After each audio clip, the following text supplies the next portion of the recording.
દાહોદમાં દિલ્હી મુંબઈ કોરિડોર હાઈવેથી અસરગ્રસ્ત ખેડૂત આગેવાનો દ્વારા બેઠક યોજાઈ 17માંથી 16 માંગણીઓ તંત્ર અને હાઈવે ઓથોરિટી દ્વારા મંજૂર કરાઈ હતી। લેખિતમાં બાંયધરી આપવા છતાં કામગીરી શરૂ નહીં કરાતા બેઠકનું આયોજન કરાયું।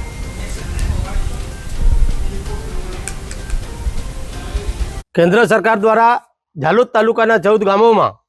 दिल्ली मुंबई कोरिडोर हाईवे पसार करवामां आवता जे अमारा 14 गामोना आदिवासी खेडूत खातेदारो हता तेओनी मूलभूत सुविधाओं जे 16 जेटली बाबतो छे छीनवाई जता छेल्ला 3 वर्षथी अमारा गरीब आदिवासी खेडूत खातेदारो लड़ाई लड़ता जईने आवी रहेला हता अने ते समय अंतर्गत 3 वखत आ नेशनल कोरिडोर हाईवेनुं काम बंद करावी देवाता प्रांत अधिकारी श्री अने जवाबदार अधिकारीओ द्वारा आमोने तारीख 5/12/2024 ना रोज समय मर्यादा नक्की करी आटला समयनी अंदर जे ते तमारी मांगणी छे स्वीकारवामां आवशे, पूर्ण करी देवामां आवशे एवुं अमने लेखित बाहेंधरी आपवामां आवी। परंतु 3 महीना पूरा थई जवा छतां आज दिन सुधी कोईपण बाबतनुं सर्वे के कोईपण मांगणी अमारी संतोषवामां न आवता आज रोज 14 गामोना जे अमारा असरग्रस्त आगेवान खेडूत खातेदारो छे तेओनी मीटिंग वस्ती खाते मळेल हती अने तेमां नक्की करवामां आवेल छे के आवतीकाल तारीख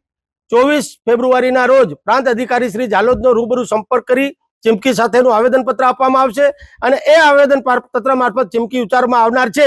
के अमने जे समय मर्यादा आपी एमां आप खरा उतरेल नथी तो जो आटला समयनी अंदर फरीथी जो अमारी जे कामगीरी छे अमे जे समय मर्यादा नक्की करी छे एनी अंदर जो पूर्ण करवामां नहीं आवशे तो आ नेशनल हाईवेनुं काम तद्दन रीते बंद करी देवामां आवशे अने सरकार अमारी सामे जे तंत्रनो उपयोग करशे अने एमां जे कोई अजुगती घटना बनशे ए तमाम जवाबदारी शासन अने प्रशासननी रहेशे।